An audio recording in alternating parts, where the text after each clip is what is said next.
right, today we have a 2003 Dodge Viper SRT10, and this thing's a beast. They call it a Widowmaker, they call it venomous, they call it a killer, and that's what this car really is. They're not lying. The thing is literally insane, and we'll get into it in a minute here, but just taking a look at it from the outside, I mean, this thing is so aggressive looking. It looks like it'll bite you. Aggressive grills on the hood, side exit exhaust, absolutely massive wheels and tires. And look at this rear end. It's so wide. Now in 2003, this is the beginning of the third generation of Viper. And in 2003, they only made it in a convertible. So no hardtop for that year, but every year after that, finishing off Gen 3. Quick look at the hood. You have a massive center intake, and then you have these grills on both sides to vent all the heat created by this thunderous V10, 8.3 liter V10 engine. It's absolutely insane. They don't make these things anymore. They don't make anything like it anymore. It's truly a relic, but one that's you just have to drive, especially if you're a car enthusiast. You got to drive one of these. But we'll take a look under the hood, and I'll show you how to do that. I actually had to look this up myself.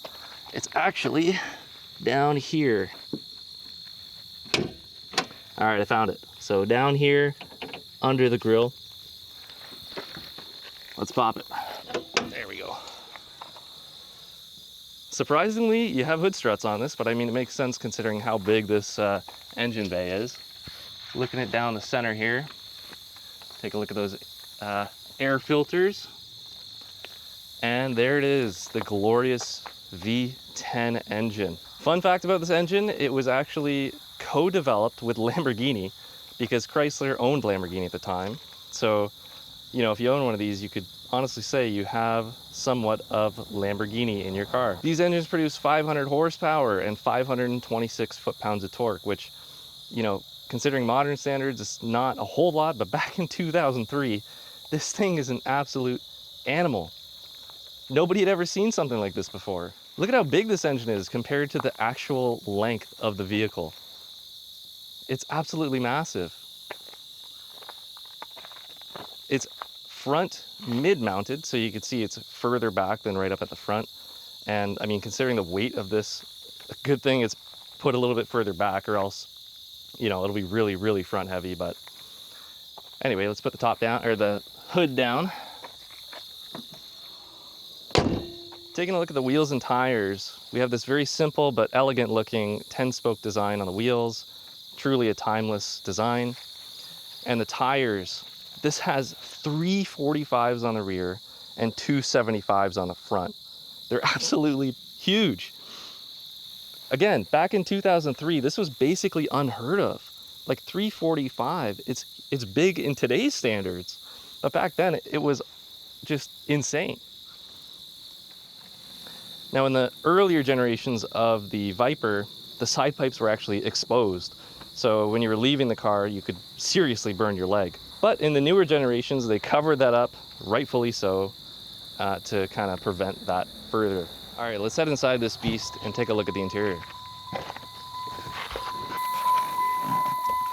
Getting in is no easy task. Let's start her up. And so starting this car up is a unique experience. It is a push button start, but you still have a key.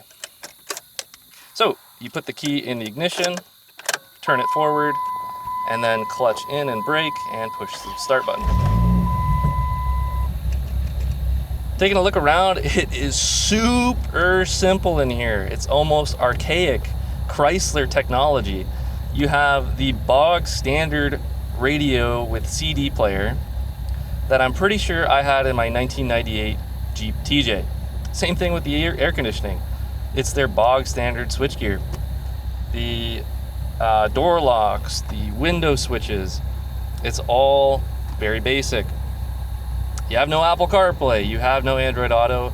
Oh, and did I mention you don't have stability control or traction control either. That's right, this thing is as raw as it gets. The pedal box is insanely small. I mean, if you have big feet, I don't think you could drive this thing.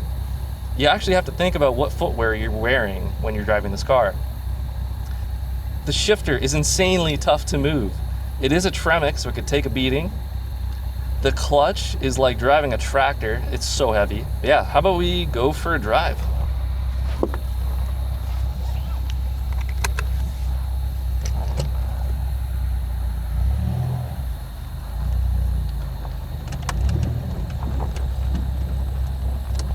This car has torque everywhere.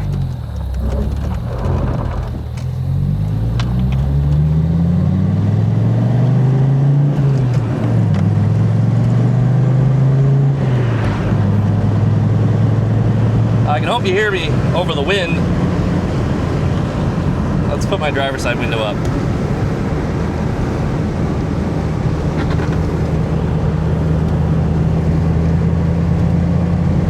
Red line on these Vipers is only 6,000 RPM. It's really meant for that low-end torquiness, which it has, 526 foot-pounds of torque.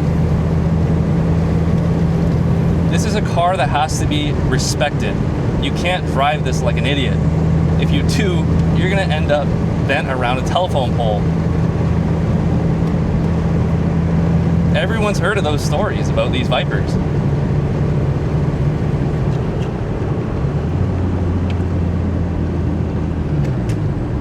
This transmission is, the shifter, you gotta be strong. You gotta put it in its place.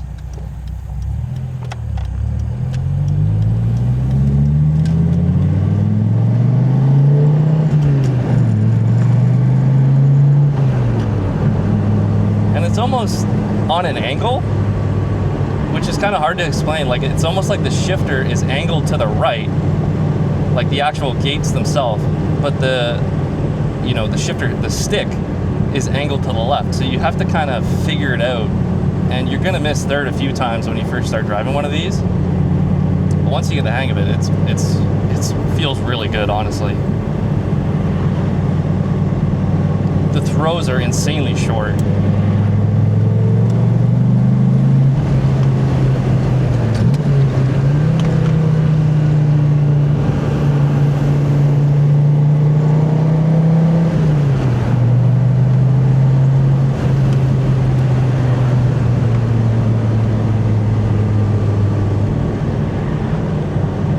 Cares if it doesn't have Apple Auto, Android Auto, or Apple CarPlay.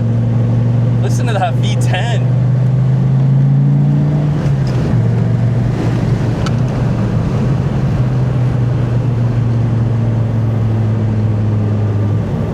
The steering wheel feels great. And on these absolutely massive tires, you can feel where you are on the road at all times.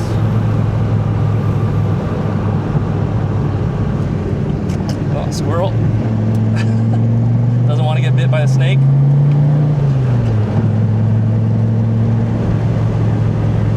This is a real driver's car, man.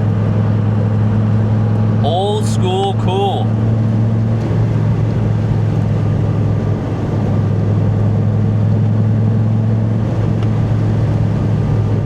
MSRP when these were new was roughly 80,000 US dollars. Not cheap, especially in 2003.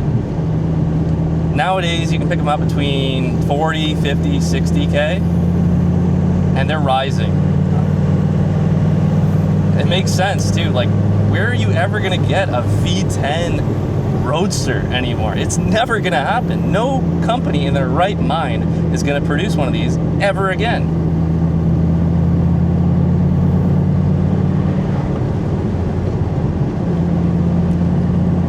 It's truly rare, and it's so fun, man. Like I said, you need to drive one. Let's turn around here.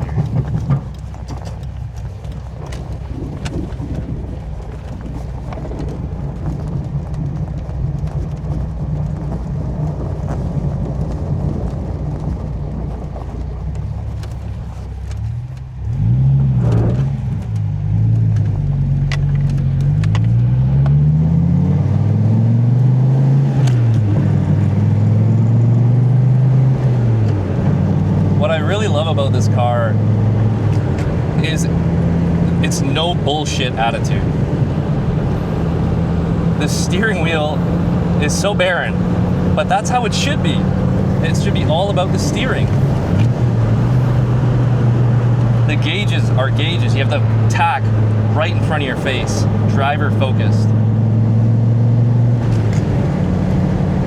You have all these gauges down the right side telling you what's going on with the motor itself. You don't need to go through 10 different touchscreens to see that, let alone change your climate control settings. This is when a car was a car, not a computer on wheels.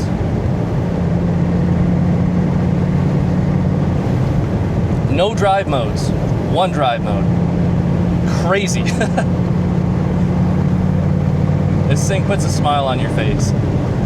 Seriously fun to drive, man.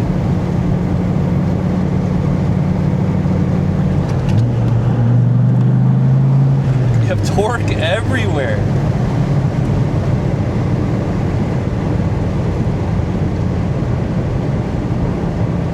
And there's nothing like driving with the top down on a beautiful day like today. Like, this is an experience.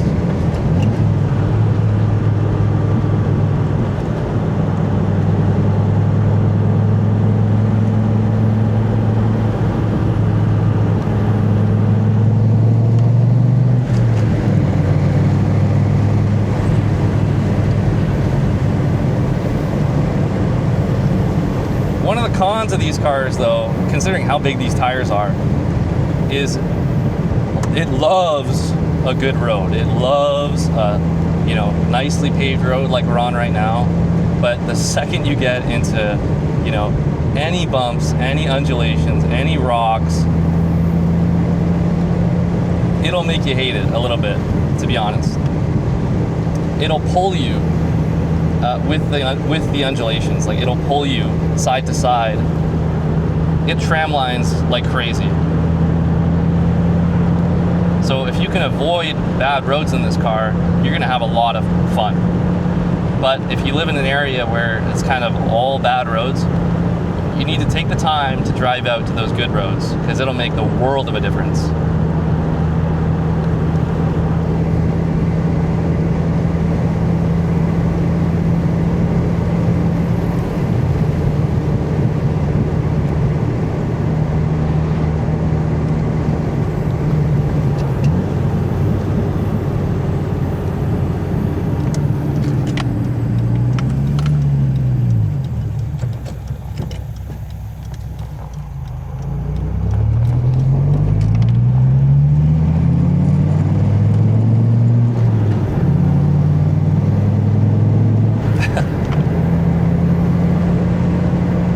I just gotta go back to the shifter for a second.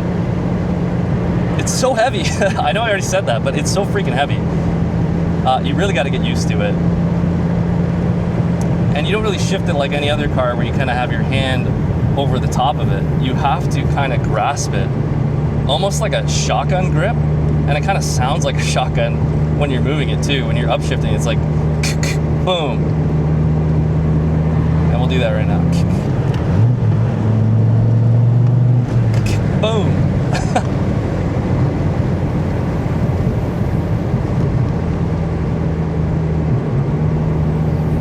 Yeah, let's pull over here and walk around it one last time.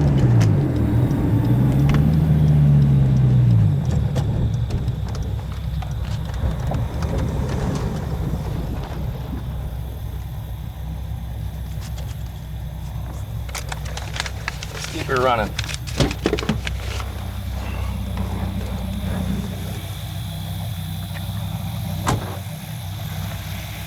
These things are so sweet, especially in this red color. It really pops.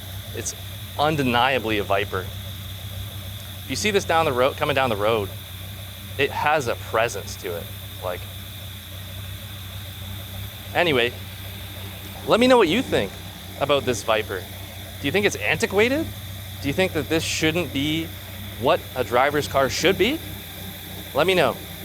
Anyway, I'll see you in the next one. Bye-bye.